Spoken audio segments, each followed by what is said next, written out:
বাবা জিজ্ঞেস করলে কি বলবি? বাবা জিজ্ঞেস করে তুমি কেন আমারটা নিয়েছো?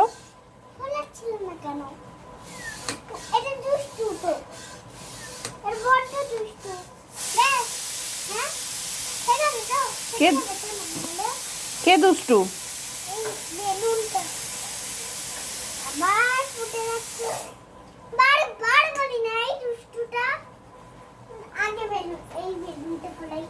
বাবা